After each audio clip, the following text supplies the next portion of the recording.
Moana is returning to go on a brand new adventure, and with the release of the sequel's teaser trailer, that means it's finally time to begin to wonder what might happen next. What has happened to Moana's people? Where will Moana and Maui go next? And who will they meet along the way? After 8 years of research and passion for Moana's story, I'm going to attempt to answer all these questions and more as we break down everything in Moana 2's teaser trailer.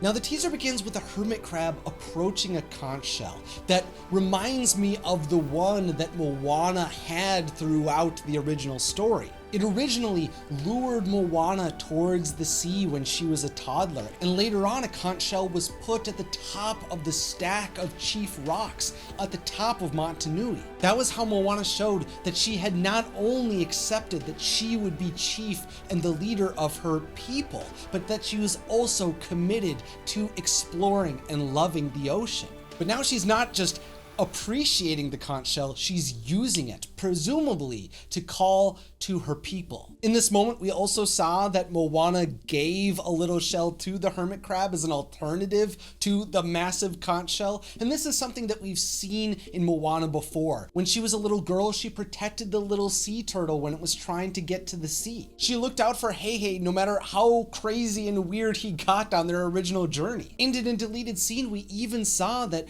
Moana took care of Pua when he was just a little runt struggling to survive. Moana takes care of the creatures of the world because she genuinely cares for others. And then we see that Moana is sailing back towards Motunui. Now, at first I wasn't sure what island she was approaching, but when I looked back at the original movie, I can see that the mountains and the peaks perfectly line up, which kind of surprises me a little bit. I thought that Motunui was going to be left behind. At the end of Moana, it seemed like all of the people of Motunui had gotten onto ships and were going to start exploring the world. And while that remains to be true, their people are exploring more. Motunui is still the home base for Moana's people. So it seems that this is a place that they continue to return to regardless of what they find out in the world. Now, while I think it makes sense to have a home base, especially when there's elderly people and young children that presumably would struggle to sail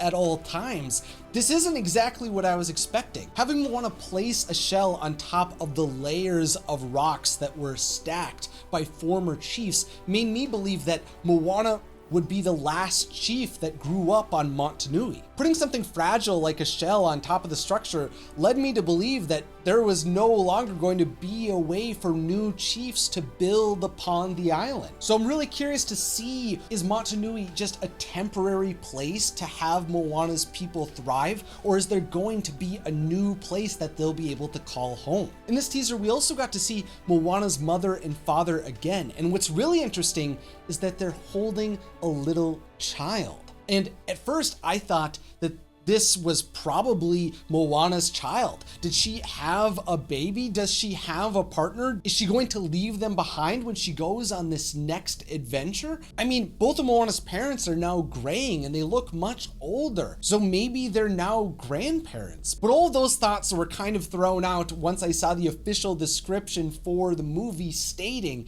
that only 3 years have passed since the original film. You see, throughout Moana's original adventure, she was only 16 years old. So to have a child that looks to be the age of a toddler after only 3 years, that would mean that she would have had to have the child very quickly. And so that doesn't really make sense. What's more likely is that this is actually Moana's younger sibling. I think this is Moana's sister. But Moana isn't just going off and exploring the world, she's also being a leader for her people. And we get to see that in this teaser when Moana is at the center of the community, or Grand Fale.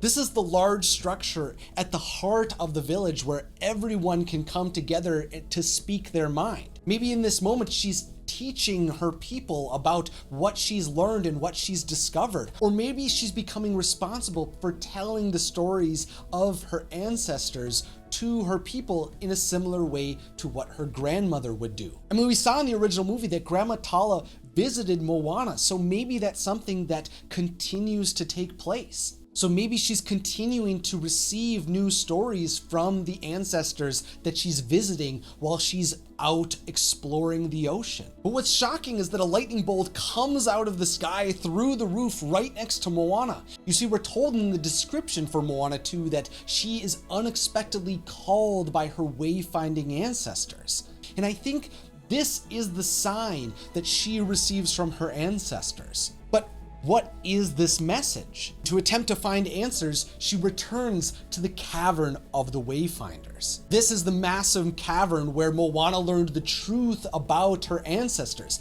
This was the place where all of the different canoes and boats were hidden away and stored. Oh, and by the way, the art of Moana describes this cavern as being a lava tube, which means that this entire structure was created during the formation of Motunui itself. But what are the ancestors calling her to do? Well, supposedly, she is instructed to reconnect her people across the entire ocean. And we're told that she's going to need to journey to the far seas into dangerous, long-lost waters. And I think this makes a lot of sense. In the original movie, we were shown that Moana's people had spread and had traveled all across the sea. But because of the darkness that was spreading across the world, they stopped navigating. And what this seems to mean is that many different villages on many different islands across the world all became isolated at the same time. While Moana has now gained the confidence and the knowledge to be able to circumnavigate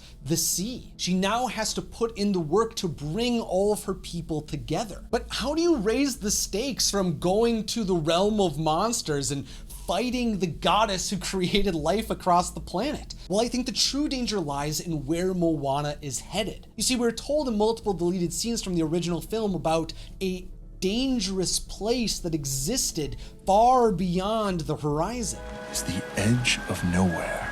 After that, there's nothing. Maybe there are still mysteries that are left to be solved across the ocean. There are still new horizons for Moana and her people to cross. Now, what's really fun is that Moana still has the same paddle that she used in her original journey, because it's the one that was signed by Maui. But this time, the boat that Moana is going to be on is a much larger canoe. And this time, she's even going to have a crew, who are all described as unlikely seafarers. There seems to be a young girl, a bulky middle-aged man, and a very old man who seems to be very opposed to being on the sea. I don't know why this group is the one that has to come together, but presumably Moana needs them to go on her adventure, even though she will have the help of a demigod once again. Together, they're going to have to face threats like the Kakamora, since she was responsible for destroying their ship. And they're going to have to go against giant, weird monster islands. But what I'm most excited about is seeing Moana come face to face with the whale shark. Now, I'm someone who really loves the ocean. I mean, I grew up on Finding Nemo and going to SeaWorld, but now today it's being able to go scuba diving and experience seeing so many underwater creatures. It's so cool. It's a completely different world. And so seeing Moana getting to interact with a giant creature like a whale shark is exciting on its own, but I do think that this creature is going to be extremely important for the story. You see, across the whale shark, there are human tattoo designs, which reminds me of the designs that existed across Grandma Tala's manta ray. And what this leads me to believe is that this creature is the representation of someone's soul. And to be more specific, I think it's actually one of Moana's ancestors. You see, in another deleted scene from Moana, Grandma Tala talks about her husband, Moana's grandfather. He was said to have loved the sea like Moana and died exploring. And can you guess what his animal totem was? It was a shark. And since we've already seen that when Tala passed away, that she became a massive manta ray, my assumption is that this massive whale shark is actually going to be Moana's grandfather. Something also exciting to note is that this time Pua is going to be coming along for the adventure. Last time he was left in Motunui since, he was kind of scarred by his first experience with the water, and he seems to still be scared.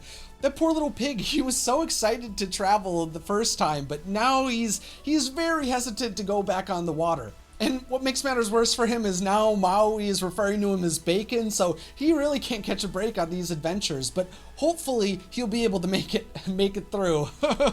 Sorry, Pua, the journey probably won't be easy, and there's a lot that we still don't know about it, but I'm excited to see what's going to happen. The stakes are set. Moana has to go on a new adventure to serve her wayfinding ancestors. She has a completely new crew supporting her on her way. And now she has the support of her people as she pursues the call within her. Moana has already saved her people and reconnected them to their navigation paths. But now she has the opportunity to discover something completely new and bring all of her people together in a way that hasn't happened in hundreds of years. But what do you think is going to happen in Moana 2? Let me know down in the comments, and if you'd like to see more Moana videos like this one, consider subscribing. Finally, I'm Isaac Carlson, thanks for watching, and I hope you have a magical day.